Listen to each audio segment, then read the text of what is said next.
Hey mamas. So this content for me is a little different. It's not what I usually post, but I wanted to share the story of my birth induction with my daughter that I had last year, 2024. A positive birth induction. Let me start off like that. So just a quick little backstory.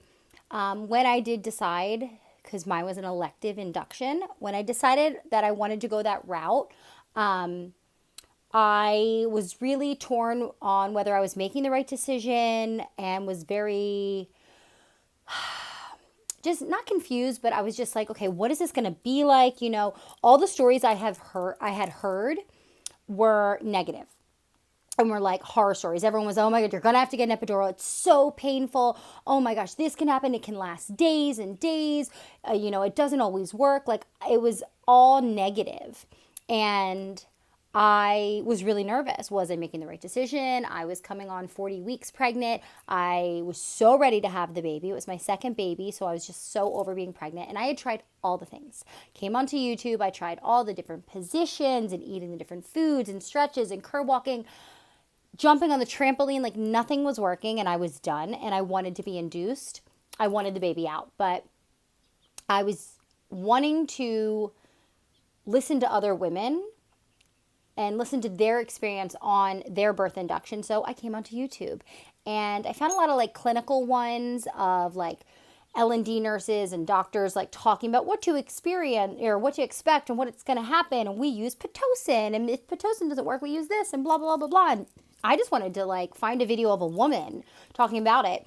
And I found one, but she still didn't really like get into exactly like what it was like. I remember watching it being like, okay, I still don't know. So I decided to film this video and put it out here for anyone who finds themselves in the position I found myself in, and to put a positive story out there on a birth induction. So here it is. I'll try not to ramble too much, and I'll try to get to the details as much as I can.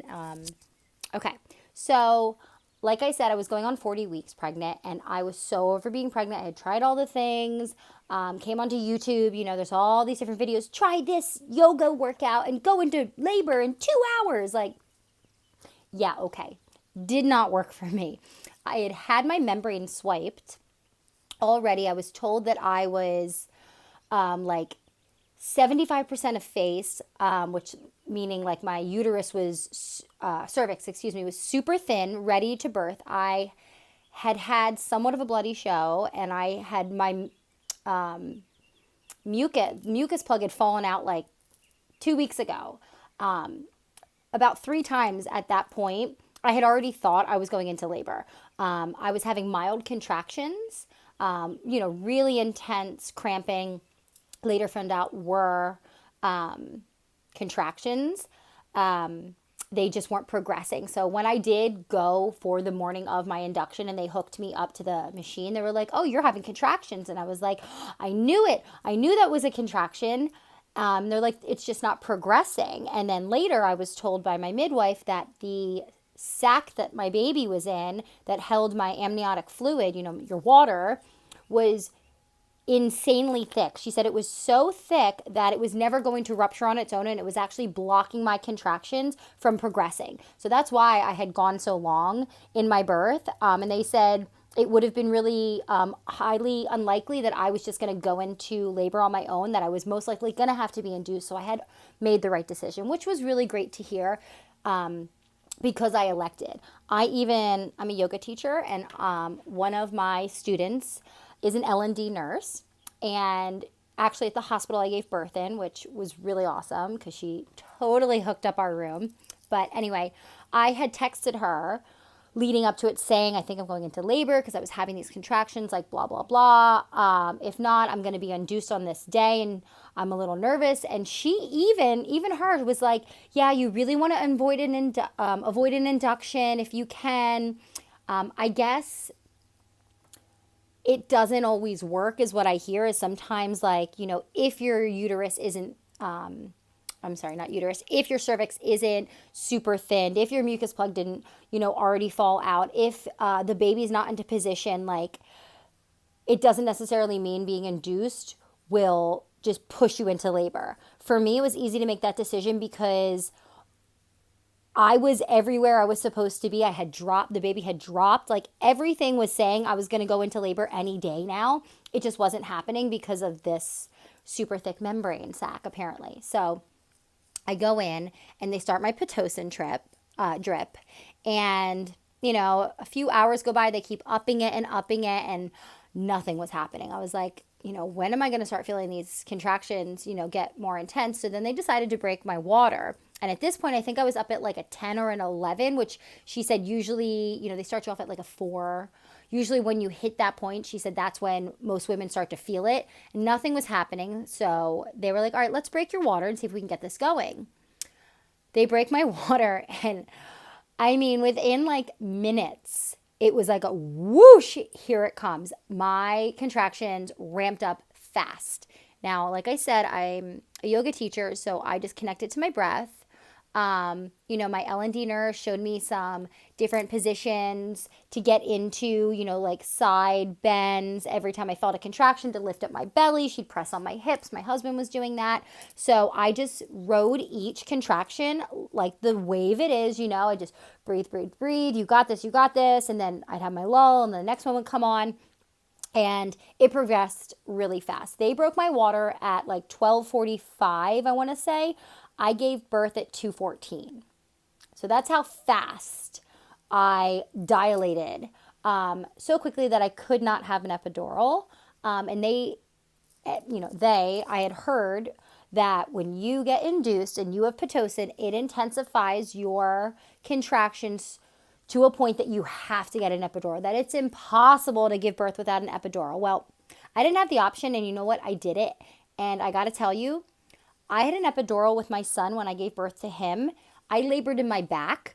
Laboring in my back was more painful than a normal labor with Pitocin. It was not as bad as everyone, told me it was going to be. Now, obviously, we all have different pain tolerances. And everyone's going to have a different experience, I think, based on your body and stuff. Like, obviously, where the baby's facing. That back labor I had was long and hard, and I needed that epidural. With my daughter, it was so quick that I dilated, and it was very intense. And I remember I started to get nauseous. They gave me the medicine to get rid of my nausea.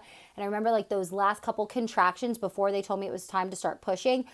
They were so intense, I asked for the epidural. I was like, okay, I need this epidural. And they were like, okay, let's check. They're like, what does it feel like? I'm like, not to be graphic, I'm like, it feels like I need to poop. Because that's what it feels like right before you give birth. And that's the feeling you feel as you're pushing. And they're like, it's time. I'm like, I knew it. Okay, let's go. There's no time. And I did it. And it was not as bad as everyone told me it was going to be. So if you are a woman that has to be induced or is electively choosing to be induced and was hoping to have a natural birth without an epidural, just know that you can do it. You tell yourself you can do it, you can do it. I was able to do it. And it wasn't even I had wanted to try for that natural birth. So that was the thing too that was really deterring me from getting this induction. I felt like that's what my body needed. Something was telling me, and obviously because I was going to have to get it anyway because of, the membrane sac being so thick.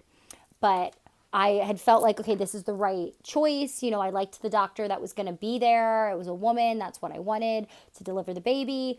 And it felt right. They had the date I wanted, available for me to come in the morning. And I was like, okay, everything feels right except for like, am I making this right choice? I really wanted to try for a natural birth the second time around, as long as I'm not laboring my back again. If I can do it, I want to do it. And I wanted everything to just like go according to plan. And you know what? It did all go according to plan. That was the way it was meant to be. And I still was able to do it. And when I decided to be induced, I just told myself like, okay, you know what? You're still going to try and maybe you will have that natural birth. And if you don't, it's okay. Because all that really matters is that my baby is safe and that I am safe and that we are healthy and that we have a beautiful, safe birth, right? And that my baby gets out and everything's okay. And it was. It was quick and it was fast. Yes, it was painful. It was manageable. I breathed. I, just told myself, you got this, you got this, you got this. At one point, I remember thinking like, I can't do this anymore. Like it hurts so much. And then I told myself, no, you got this, you can do this. And I would just breathe through those contractions. And didn't push very long. And there she was. And I couldn't believe I did it. So I hope this story helps you. If you have any questions, you can comment them. I'm happy to share any other information that maybe I didn't touch upon, but I really hope that if you are someone that finds yourself in a situation and you're trying to figure out what to do, or you're nervous about your induction and you think, oh no, now I can't have that, natural birth without the epidural, I hope you find this video and know that you can do it, because it is possible, and there are a lot of women out there that have had positive induction experiences with their birth. All right? Take care, ladies. I hope you have an amazing, beautiful, easy, fast birth.